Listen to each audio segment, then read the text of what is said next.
Warning. This episode contains details that some listeners may find disturbing.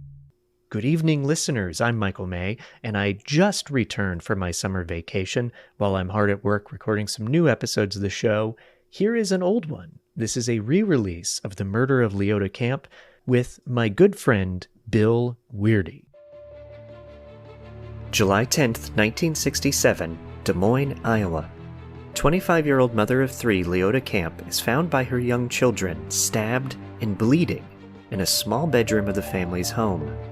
The case is confusing because there's a lack of evidence and motive, and the attack had to have happened in a matter of minutes between Leota being in the backyard with her children and the short period of time she stepped inside the house before her body was found. The one piece of evidence that gives hope to this brutal, unsolved crime is a neighbor seeing a man driving a dark Mustang who walked up to the camp home around the time of the murder. What has become one of Iowa's most infamous cold cases, the murder of Leota Camp, still haunts her family and friends to this day. This is a study of strange.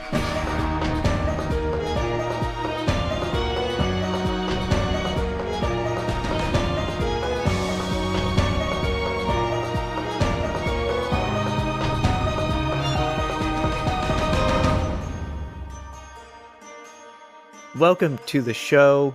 I'm Michael May, and with me, again, I've gone through my Rolodex now. I'm going back to people, is Bill Whirity, a filmmaker, and overall very good storyteller, I guess I'll say. Okay. Thanks. I'll take that. Yeah. I like how you say it. My name Whirity. It makes it sound a little stranger. It fits in. Oh, nice. I didn't do that on purpose. I always question how to say your name, and I've even asked you multiple times. And so I feel like I get it right, but if that's my own inflection. It's probably Whirity because I think it's Irish or something like that. But we always just say Wordy, like W-O-R-D-Y. Wordy. Okay. Yeah. So I put like a weir in there. Okay. You're like Whirity.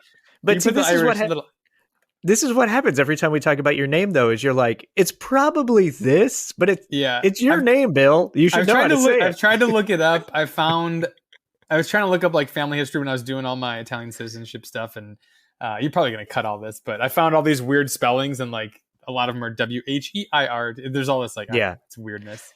No. I'm going to keep that in. So yeah, Bill is going through a process of becoming a dual citizen, right? You're going to try to, you're working on his Italian citizenship. Which is really exciting because I'll come visit you when you're over there and drink espressos and eat some pasta. Yeah, exactly. Well, our story today has nothing to do with Italy or pasta, unfortunately. Remind me after. There's a great story in Italy that I would love to do an episode on. Okay. It's this old UFO one where I don't know. Well, I'll tell you about it later though. No. Now you got to tell me. Now you got to keep this. Well, I got to look it up. It's like it was like a woman who had this UFO experience in Italy where like the actual aliens came out of this ship. It's like a whole thing. It's from I think a long time ago. Maybe 16 or 1700s. It's like one of the first UFO story kind of things. Yeah. There's like drawings of it that look like those like wood block art pieces kind of thing. Yeah. I'll find the link and send it to you because I would love to. Please do. I want to do a lot of UFO episodes this summer. And on that note, people, I have been collecting some stories from people that have seen unidentified flying objects or unidentified aerial phenomena. So please continue to reach out. Send me an email at astudyofstrange@gmail.com if you've experienced one, because I am putting together some episodes for later this year. So on that note, none of that relates to our story today. This is very much a true crime cold case that involves murder and a lot of just strange mystery. So it's very much a different episode than even your last episode that you were on with A Study of Strange, which was the Ghost of the Myrtle Plantation. Yeah. So check that out if you like ghosts. But yeah, today is very different. I hadn't done a true crime story in a while that at least was like more modern because my interests tend to take me farther back in time. But this story today takes place in the 1960s. So yes, this is the story of Leota Camp. I know that you've done a little bit of research since I told you about the episode, Bill, but had you heard about this case at all before today? No, like when you mentioned the name of it, I assumed it was going to be, I thought Leota Camp was going to be like a military base and that there was like a murder on it. And when Yeah. I looked it up, I was like, oh, that's the woman's name. So no, yeah, I'm not familiar. Although it is from the Midwest where I'm from. And There you go. There you it's in go. Iowa. Yeah, this case reminds me of some other of my favorite sort of cold cases, which is there's the Villisca axe murder house, Okay. which it's a murder from like the early 1900s, and it's super weird. And this whole entire family was brutally killed with an axe, and Oh, wow. there really wasn't a motive that anybody can ever figure out. No one was ever caught. There's a bunch of theories that connect and don't connect. There is a person that's written a book. There's also been a podcast on it where someone actually has connected the murders to a series of murders from someone that was obviously using the trains. And Oh. I wasn't going to talk about this, so I don't have any of those names in front of me, but everybody should. Actually, I think the guy that wrote the book is Moneyball, is the guy that started doing the Moneyball stuff in the 70s with baseball. Yeah, I forget his name right now. It looks like Bill's looking it up, everybody, using the old computer. Bill James. Bill James is the guy that came up with sort of the sabermetrics is what it says. So many Bills in the story. I know, so many Bills in the story. There, and I wasn't even going to talk about that at all today. We've gone on a big tangent at the stop here. So yes. Anyway, there's the Villisca story, which is like this weird series of, the Villisca is one family that was brutally murdered, but there's potential tie into other murders with that one. What state was that in? That I think Iowa as well. Is Villisca in Iowa? Yeah, I think so. Don't get mad, world out there, if I got that wrong. Today's episode is not about that, so I could be getting my facts wrong. But that story reminded me of this, where it's bizarre. There's a lack of evidence. There's a lack of motive, but I still feel like it's solvable. But we don't have the right stuff to quite get there yet. So it's very bizarre. There was when I was like researching the story. That's the thing, is I couldn't tell if I'd heard it before or if it was brand new, because there were so many details that were similar to other stories, and we'll get into that. But like once they started talking about the necktie thing and some other stuff, I was like, have I heard this? There's this just such a common kind of thing. Some of it was reminding me of the Golden State Killer documentary series. Oh, that's perfect. I hate to say things and always sound excited when we're dealing with brutal death and murder, but like I am excited to talk about those things. So hang on to that. Yeah. All right. So let's get into it. Okay. So it was on July 10th, 1967, and Leota Camp was a 25-year-old woman who lived in Des Moines, Iowa, which is in Polk County, Iowa, and I'm from Polk County, Florida. So there's a nice tie-in. And she was married to Raymond Camp, who went by Ray. He was also 25 years old. They were renting a small home, 3213 Fleming Avenue in Des Moines. I have used Google Maps and checked it out. It is a very little cute home with a nice sort of backyard space. Still there. It still looks like the same windows too, and it doesn't look like there's been any additions or anything over the years. The neighborhood itself was very small and quiet, especially in the 60s. Everybody knew everybody, and it wasn't normal to have a lot of traffic or through traffic on the street. It was very much just like its own quaint, nice neighborhood. Now, it had been raining the night before, and this morning seemed to be kind of a normal day, and it was going to get hotter throughout the day. It was the summer after all. And in the morning, Ray said goodbye to Leota, and he headed off to work. He worked for the Iowa Employment Security Commission. He was a tabulating equipment operator. I don't know exactly what that means, but it sounds awesome. I still can't get over the fact that his name is Ray and his wife's name is Leota. I just keep thinking, oh my goodness, I never even thought about Ray that. Leota. Ray Leota, here we go. It's amazing. So Leota was a stay-at-home mom. They had 3 children, so I mean, it makes sense.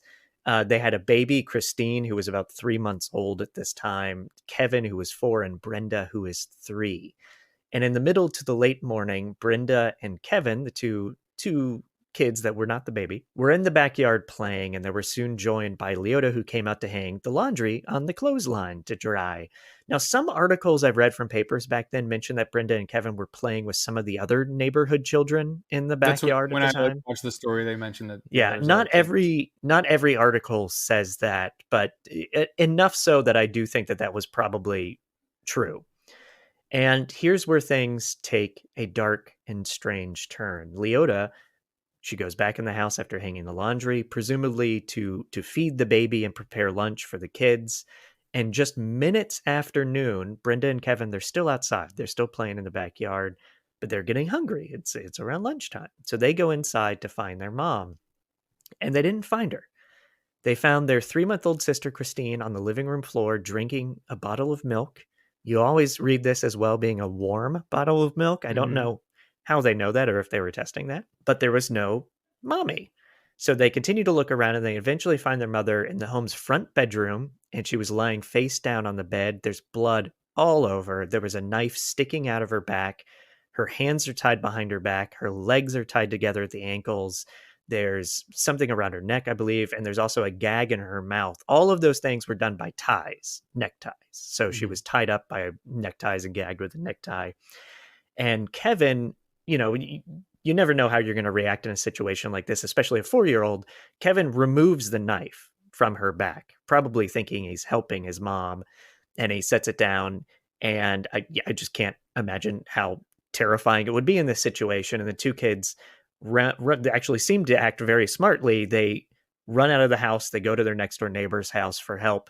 Her name was Mary Grow, and they tell her that mommy's bleeding, and she runs next door to the Camp's house. She finds Leota in the same state the kids find her in, obviously. She runs outside to get more help, and it was another neighbor named Nell Edwards, who apparently was in her front yard when this was all happening, which is probably why Mary Grow even thought to ask for help, because she probably saw Nell Edwards as she was running into the camp house. If I have this correct, and I'm pretty sure I do, all 3 of these houses are next to each other. So this isn't like the catty corner across the street neighbors that came over. It's the the story that I was watching on YouTube kind of showed a map, and had little initials of people moving, and they kind of mapped the whole thing out. And they're really close houses. It's not like a big Iowa sprawling.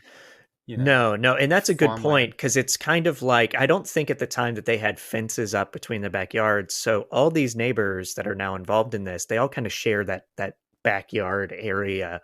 So they probably have dinner together. They probably see each other every day. Like these are very close neighbors, both in proximity and probably socially as well. Now, the 2 of the women, they come in together. They see Leota on the bed, and apparently she's still alive, barely, and she's groaning. She can't talk. They're trying to talk to her. She's just kind of gasping for breath. They call the authorities. Police, fire show up. Fire probably shows up for paramedic reasons, and they try to take care of Leota as they rush her to the Broadlands Polk County Hospital, and she was pronounced dead on arrival, so they were not able to save her life. Now, according to quotes from Ray Camp, Mary had her husband, Chuck, call Ray at work, and Ray said he didn't want to tell me. He told me there had been an accident with Leota and I should go to the Broadlands. So Chuck couldn't even, it was so brutal and terrifying and obviously emotional that Chuck didn't even want to tell Ray what had happened. Just something's wrong, go to the hospital. And so here's what we have, Bill. It's actually a very kind of short story, but one filled with a lot of details and a lot of mystery. We have a murder. Yeah. And there's a woman stabbed in a quiet neighborhood. Kids are nearby, a baby on the floor in the home when this happens. Neighbors are nearby. Nell is even in her front yard just minutes after this takes place. It's a true mystery. And yes, I guess the first question that even just pops into my mind is, who killed Leota and why? Yeah. And now, did you read about the details that there was actually 2 knives? Is that stuff you want to get into? Yeah. Oh, I'm going to get into that. Yeah. Right. And that's funny that you bring that up, because you've looked at it so quickly. And I actually didn't read about 2 knives until like way into my research process. Oh, okay. And I came across it. I was like, wait, what? What? Yeah, that one you don't normally see. So yeah, I'll get into that in a second. So the first thing I want to say, though, is, when there's a murder, most times you can kind of figure out motive right away, right? Yeah. Like there's a robbery, there's sexual assault, there's a husband who finds out his wife is cheating on her and decides to kill her, or the boyfriend, or whatever. You can tie those motives together. That's it's almost the most important thing in investigations, is putting together the motive. There's really no motive here at all. I have my own theories. I think police had their own, which we'll get into in a minute. Yeah, so not only is there no motive that we can conclusively say, but no one has even been close to being arrested. I could not find any information about like prime suspects. We'll get into really? witness accounts. Yeah. Yeah, I was gonna say there was the witness account of the guy. There's a witness account. Is it plaid shirt or plaid pants? Yep. And but we don't know who he is, and I'll get into that in a second. But yeah, there's no like, oh, it's Jim. There's no like prime suspect that we can nail down in terms of like name and motive or anything like that. And she was found not sexually assaulted. Nothing was missing from the home. So it's not robbery. And one of the first ideas I had was that it almost seems like an assassination in a way, like a hit job, but very brutal for a hit job. And also all the neckties. Yeah, I was going to ask, did they say if the neckties, like, did the person bring those, or were they from the home where they raised neckties? Like, I didn't hear anything about those. I think they're raised neckties. Yeah, and you don't normally see that either. And that took me a while to find, but I did find a comment from. Okay, because I was wondering if it was like premeditated, where the person brought that or just grabbed stuff. No. I didn't see anything about if the knives were from like missing from her butcher's block, or if they were brought from somewhere else. They were apparently from her butcher's block. Both of them? Yeah, both of them. Okay. So Dr. Leo Luca, who was the Polk County medical examiner, he found that Camp had died from 4 stab wounds in the back, and the wounds had penetrated her lungs, and she died because of that from internal hemorrhaging. He commented to newspapers back then that he thought the murderer was some kook or pervert that killed her. I'm sure he didn't sound like that. Apologies to Iowa people. I also read that they were trying to like I don't know if it was CPR back then, but they were trying to revive her. They were on the way on the 7-minute ride to the hospital and everything. Yeah. And she was too far gone, unfortunately. I wonder if they would have not taken the knife out, if that would have helped. Usually when you have a puncture wound, you're not supposed you don't to take it out because it works like a plug. And if it's in her lung, I wonder if that would have helped. That's a good question, and I don't know. Especially, it's only 4 stab wounds, and I say only 4 stab wounds. But like, there are other murders there's even one I'll bring up later at the end of this that happened in Iowa where someone had 22 stab wounds, and so 4 is an interesting thing, which I'll circle back to with my own. Yeah. And technically, 2 of them were plugged because the knives were in there. Yeah. So and to specify this, so Des Moines police said the wounds were inflicted by 2 different knives from the kitchen set. So there you go. One was found on the bedside, which is presumably the one Kevin took out, and the other one, the body of the knife was stuck in her back, and the knife's the handle had been broken off, which shows a lot of force. Yeah, which is an important little fact there. Now, a neighbor, I think her name was Mrs. Dowell. It was actually hard to find because I think they purposefully don't say her name normally. Told police of seeing a man in his 20s, about 5'9", wearing a white and brown plaid shirt, as Bill's already said. Some newspapers say jeans, some just say dark pants or trousers, and driving a black or dark blue Ford Mustang. He had parked sort of down the street just a little bit, and then walked kind of diagonally across the yard to the camp home.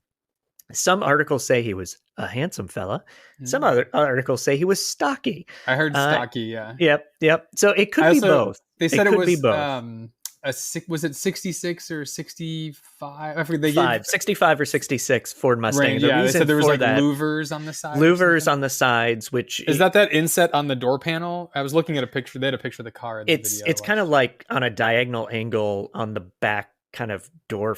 It's the part of the like roof that goes down from the roof to the back, that angling down. There's like louvers on that. That's hard to describe without showing you a picture. I apologize. Yeah. They had a picture in the video, but I was looking at the door panel because they had like this inset. It almost looked like gills on the side of the door. No. And then there's fins. There's a lot of like fish stuff on cars back then. There's like gills on the upper side, so not like on the door itself, but okay. Kind of. I'm trying to use my hands to gesticulate an angle for Bill because I'm not sure how to say it verbally. He's looking up a picture though, and I will have pictures of because I know louvers on. Oh, okay, those. Gotcha. Yeah. But gills are a good way to describe them. I think gills is a nice. Yeah. Well, it's like then the louvers on the back windshield are like the DeLorean style, like those like slats. Oh yeah, it almost looks like a. It's a good way to say it. I'll have pictures of appropriate Mustangs for everybody in my show notes, or links to pictures, and I'll put up some photos on Instagram as well. No, that's an important distinction, because you're trying to figure out who this was that went to the house. The big key piece of the witness testimony there is the Mustang, which was a very popular car. There's a lot of Mustangs at the time, so people do recognize them. They know Mustangs, and those louvers are important because that helps specify the year, and that's why it's 65 or 66. And probably narrows it down if that's like an added on feature, if that's not, unless that's a stock feature. Is that a stock I think feature that was a stock. I could be wrong. I feel like I'm back on my TV show's Autobiography Cold Cases right now. I think that's a stock feature on those years, which is why. Yeah. Oh no, sorry, I just go back to My Cousin Vinny, where it's like the pause attraction and like figuring out which. No, and actually, I should say I think it's a Ford Mustang Fastback. Okay. Which had the louvers. So yeah, it does specify it down a bit there. So that is important. As police found out, though, there were hundreds of those cars in the area. So it actually didn't narrow it down enough. Because they did, that was the main piece of investigation, evidenciary, sort of stuff that they had to go by investigating this. So they did go down that rabbit hole. Police sound like they really researched and investigated that Mustang angle as much as they could. And it just didn't lead to anybody that kind of fit the description or was in the area at the time or would have had motive or wasn't seen somewhere else. Like it didn't end up helping, and you would think it would have. Now, another neighbor saw this man leave the camp home just a little after noon. So he shows up right around noon or a little before, crosses diagonally across the yard, goes to the door, leaves. Yeah, because he was parked in front of the house next door. Next door. Yeah. And no one knows if he knocked on the door, if the door was unlocked and he snuck in, if he picked the lock and broke into the house, or if he did knock on the door, did Leota open it and let him inside? Mm-hmm. And this connects to a plausible theory that I don't know if it's true or not, that I'll get to later, if he did knock on the door and she opened it and started talking to him, which brings up a couple of things we'll get into. First, it is in my notes here. So apparently there were hundreds of calls with tips in the days after the murder, and none of them led to anything substantial. And they did look at hundreds of cars and car owners that also did not lead to anything substantial. Detective Robert Weichman of Des Moines PD helped create a sketch using the witness testimony of the potential killer. However, this did also not lead to anything substantial at the time. So there is a police sketch, which I will also try to link to in my show notes. Oh, it looks like Bill's looking. I want to see the sketch. Yeah. Yeah. Oh wow, it's like a really old photocopy. Oh yeah, most of them are bad photocopies. Every now and then you can't find it. I think there's a couple newspaper articles from back then I've found that have a better quality image. Anyway, I'm going to have you, if you don't mind, Bill, I'm going to have you read an article from the Des Moines Tribune published on July 11th, 1967. So this isn't that first block I gave you. Okay. Des Moines Police Tuesday were attempting to establish a motive to aid in the search for the slayer of a young housewife fatally stabbed in her home here about noon Monday. The victim, Mrs. Leota Camp, 25, was near death when a neighbor woman found her lying face down on a bed, gagged with her hands and legs bound with neckties. Police Tuesday declined to say whether any fingerprints were found on the murder weapon or elsewhere in the camp home. Captain Cletus Leeming, chief of detectives, said evidence was still being sifted Tuesday and that no motive has been determined. It does not appear to be a sex crime, and from all appearances, nothing was taken. It's so interesting how they word things back then. It's so hard to read things. The sentences feel backwards. Anyways. It's language, it evolves and changes. Yeah. So it is always, even though it was in the 1960s. I do want to make one correction. I think you said it does not appear to be a sex crime, but he actually said it does appear. Oh, it does. Oh, sorry. I was projecting that because because she was not sexually assaulted. So I wanted to share that article specifically because of that line, because we talked about lack of motive, and still to this day, we're not sure of it. We can't be 100% sure of a motive. But police did appear to be leaning towards a sex crime.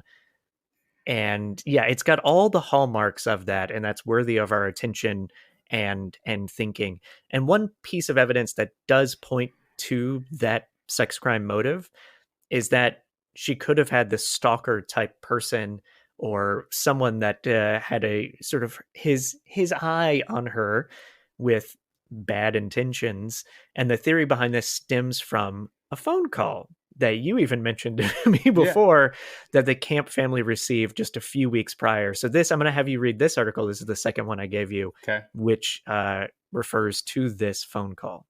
All right. On July 14th, 1967, the Des Moines Register reported that Mrs. Camp had received an obscene phone call a few weeks prior to her death.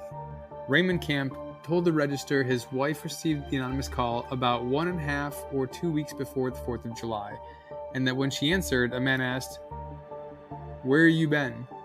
Thinking it might be a friend kidding her, Leota told the caller she'd been feeding the baby, to which he replied, "I thought maybe you were blank," an obscene expression. Camp told authorities. He didn't want to repeat the word the man said. Their home phone number, Mr. Camp said, wasn't even in the phone book. What is that obscene expression? Because they said the same thing in the... I don't know. It's, I mean, I would guess something sexual. Is what I'm going to assume. And so they did not recognize the voice of that caller. And they talked with neighbors about it. They had told friends about it, but the caller never did call back. Now, I will be quick to point out, that doesn't mean whoever called did this, but it is interesting. It is close in time to the murder, and it does bring up some questions that will go into some potential theories that I have or you may have or people out there may have had over the years of this case. Before we get into that, though, over the years, the family has offered rewards for any information that may lead to an arrest.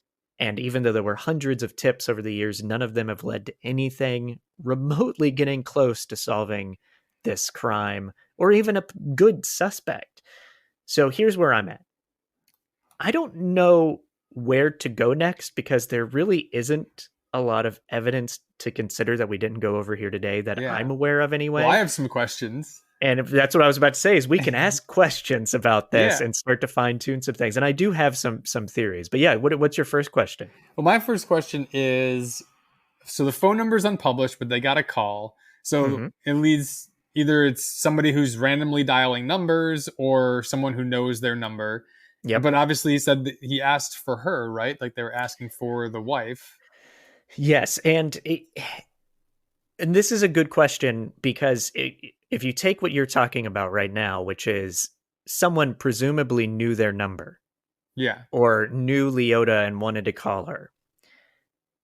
The person that came to kill her parked just not right in front of their house, but nearby, crossed the yard, went straight to the Camp's house. He didn't park in front of somebody else's house and go to that neighbor first. He parked and walked straight to the house. If we believe everything the witness says anyway. Yeah. He somehow gets inside the house, whether it's door unlocked, which may have been the case, or broke in, or she let him in. If she let him in, that also may tie to her knowing him. So not only is that the phone number that the person may have known walked straight to the house, meaning he knows where he's going, could have been let inside. Whoever killed her may have been somebody that she knew. She may have known him intimately, not intimately, could have been an acquaintance, but somebody that could have gotten inside. Yeah, because why was there no screams, before he gagged her? Obviously she was gagged, but there had to be a moment where, and if those neighbors were out on the front lawn, like the one next door, I mean, the houses are very close. You would kind of hear very close. Those sort of things. Also, the kids would have said they were in the backyard. They would have heard a scream. No one heard a scream. And there is another way to look at that, which I'm just jumping around here because that's part of kind of formulating these thoughts. Yeah. But some people think maybe she came inside after hanging up laundry and whoever this was already in the house and surprised her and caught her. Yeah. And that's why she couldn't have screamed. Yeah. Something like that. Which could have happened too. But I think when you combine it with the way the guy walked up to the house and thinking about the potential phone call tie-in, I do think somebody may have targeted her and maybe she knew who he was. Yeah, which leads to my next question. Did they cross-reference people that they knew with people that owned that car? Obviously, there's hundreds in the area, but did anybody they know appear on that list of people that own that So car? I don't know because I never came across that. I've had that same question Yeah. too. I can assume yes, because it seems like they really went down that rabbit hole of that car. Mm-hmm. And because of all the things that we're talking about, I think even very unexperienced police investigators would be asking the same questions. So, Yeah. like I'm not a detective, so I'm thinking of these things. I'm sure an actual real investigator is going to think of these things and go Yeah. down that rabbit hole. And But so I'm back going in to the assume day, yes. they like would let things. I mean, I don't feel like Yeah, things were as dialed in, you know? that may be true, but I still think that full effort was given. I think Yeah. this is a place. I actually read the stats of murders in the area, and I can't remember them offhand, but there were like 6 unsolved murders from the last 10 years previous to this, Okay. which that's a lot, but that's Yeah. not a lot when you consider this is, I think Des Moines is the largest city in Iowa. So they're trying their best. I really Yeah. haven't read or heard or come across anything that seems like the police department wasn't giving their Mhm. full attention that was necessary to this. And was there I, anything similar that happened in the area, like to lead towards this being like a serial yes, instance? yes. So okay, so that'll lead into something I read. Before we I'm go sh- down that rabbit hole, yeah, though, I also just want to throw out the comment of yeah, like, what happened to the knife handle, and also point out that, I mean, back in the 50s and 60s, things were just made so much better, like built to last. Like all of my tools that I have that are vintage tools, like are still around and still running.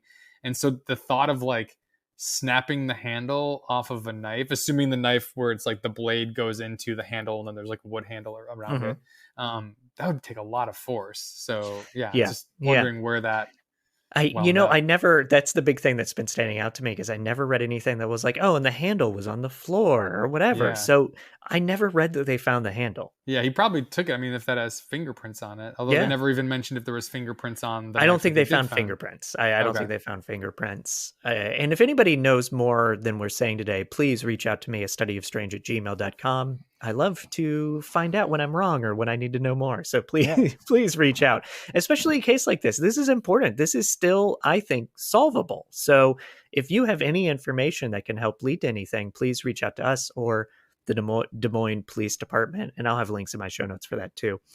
And Now, can you imagine someone like buying like a used 65 Mustang at auction and finding the handle like in the trunk or yeah, something? Like that's something it's totally look, possible. weirder things have happened, and one of the things I was going to save till the end, but I'll bring up right now before I go into this other theory is DNA. Like, is there still stuff from this crime scene that's in possession of the police or in storage somewhere where we might be able to extract DNA from something that could lead to somebody else? Because obviously they weren't doing that in 1967. Yeah. And that goes into the Golden State stuff that we were talking about. Yeah, yeah. So here's something interesting that popped up in my research that does tie into just inkling into some of the theories that we've already briefly kind of touched on. Iowa cold cases. There's a website where you can read about a bunch of Iowa cold cases. A lot of states have websites like this because they want potential information that can help them solve things. And on Iowa cold cases, this is a relatively well-known story. Like you can find other articles and blogs and all sorts of stuff about this case. So this is nothing new. So there's a lot of commenters. And I hate reading comments on anything because it's terrible. However, I do force myself to do it when I'm researching because every now and then you get a nugget of something that leads you down something else. And there is a commenter on Iowa cold cases that has a theory, and I think he's even written a book or something like it. I don't want to say who he is because I feel weird doing that without permission, but everybody can go on Iowa cold cases and I'll have links to it so you can read about them. But this person claims that Leota was a target from an arrested person who's a convicted rapist and counterfeiter, to be specific, someone named John Mike DeBartolebin. I worked on saying his name and now I can't say it right. DeBartolebin? I think it's DeBartolebin. And like I said, he's a convicted rapist and a counterfeiter. He was arrested by the Secret Service in 1983. He died in 2011 in prison. He was found or suspected to have committed a lot of very serious sex crimes. He was not brought to trial for any murders, though he is a suspect in many murders. And his modus operandi was apparently to pretend he was a real estate agent and knock on doors. Oh. which is interesting when you think about the guy in the Mustang. Now, was he in Iowa at this time? Did he drive a Mustang? I don't know. I can't find out those things. The sketch of the potential criminal does appear to be somewhat similar to DeBartolome. Can you look However, up DMV records? Is that something people can do? to a certain extent, yes, you can. I have not done that myself, but there is a way to do that. And he is a suspect in another Iowa cold case from 1969, a Dorothy Miller, and Miller was found raped and stabbed 22 times in her home in Des Moines County. So there's no direct tie to DeBartolome to Leota Camp that I can find outside of this commenter who's done his own interesting research. He does seem to have confirmation bias. I'm just taking that from the comments because it seems like he has his own work he's trying to draw attention to. But it is interesting. DeBartolome was a criminal. This is a convict that has a crazy story that I read all about. Like, he could be an episode of this show on his own. And just the idea of like this, someone knocks on the door, their real estate agent. Hey, I'm interested in buying your home and selling it. Or are you selling the home? Or, all those different ways that you can knock on a door and get somebody to trust you right away. Yeah. And that brings up something too. I meant to mention this earlier, talking about all the theories, but the reason there may not have been sexual assault is because the kids came in the house. And that could have scared him off. Or he heard the kids in the backyard and was like, oh, wait, there's too many people nearby. I thought it was just the baby, because he would have seen the baby. But like, oh, give the baby milk, leave the baby alone.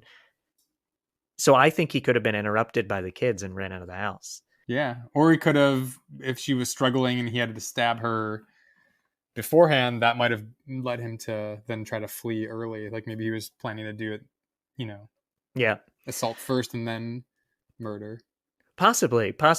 Yeah, that's a good question. But yeah, if DeBartolome, since he's a suspect in this person that was sexually assaulted and stabbed in Iowa 2 years later, it's an interesting connection. It's no more than that, but it's an interesting connection. Yeah. Now I want to know what kind of cars he had registered in his name around that time. If it was even his name, if he's a counterfeiter, he might be also, able to. Yeah, me too. Identity. That's definitely worth looking into. So I have all these other notes, Bill, but a lot of them just already kind of comment on things that you've brought up. Just to kind of debunk it right away, not a lot of people, when there is a murder and it involves a spouse, the first suspect is always the other spouse. Mm-hmm. And to me, Ray does not seem like a suspect at all. Well, I'm sure they could confirm he was at work too. They definitely were. He were literally punching in and out. And yep, they also called him at work, so he wasn't there. Did he hire somebody to kill her? He seems like a very loving father. The family are all still close to this day. They are alive today. I don't think he'd be like, let me hire somebody to kill my wife while my 3 young kids who can't take care of themselves are home alone. That doesn't seem to be something that makes a lot of sense. So just because I know a lot of people will jump to that without knowing much about the case, but Ray was not, in my mind, a suspect in this, nor should he be. Now, did they test blood in the room? Like, could the killer have scratched himself or cut himself? And could that blood still be around on some evidence that's in a locker somewhere? I'm not sure. I don't know the state of all that kind of stuff, but that could be interesting to do too, especially when it comes to DeBartolome. We could see if we could tie blood or DNA to him. Yeah. However, I don't think anybody's done that. I'm not sure there's enough there to make that happen with law enforcement, but I could be wrong. But yeah, that's the mystery of the cold case of Leota Camp. Like I said, it's really not a long story, but it's bizarre. Yeah. And it reminds me of other cases, like I mentioned, the Villisca axe murder, and you mentioned the Golden State Killer too. So do you want to talk about that a little bit?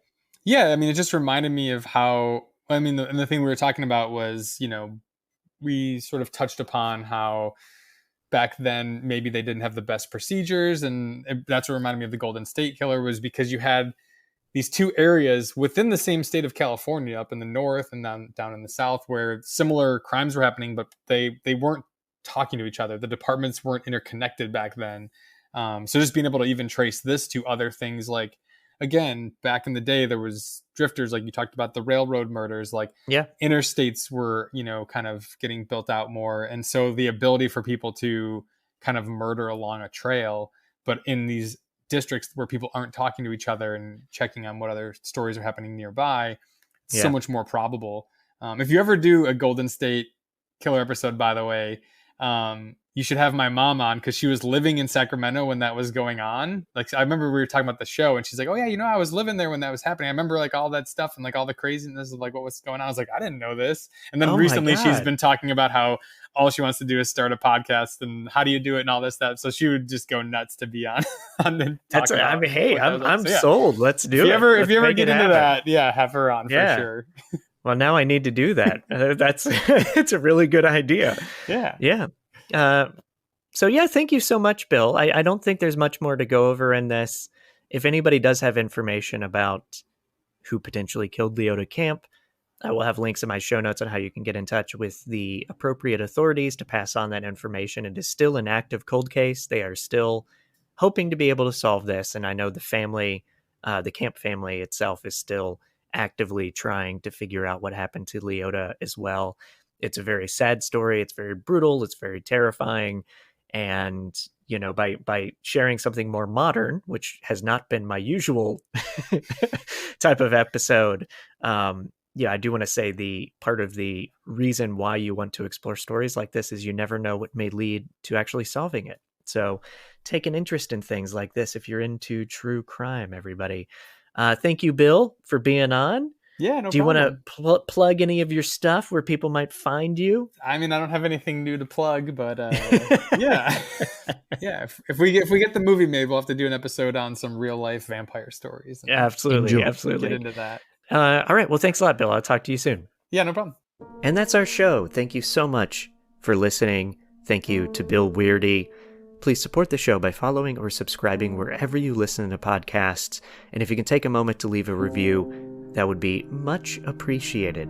You can also support the show by checking out our Patreon account, which you can find through our website, astudyofstrange.com, where you can find exclusive additional content, episodes that are unedited, and all sorts of fun goodies there.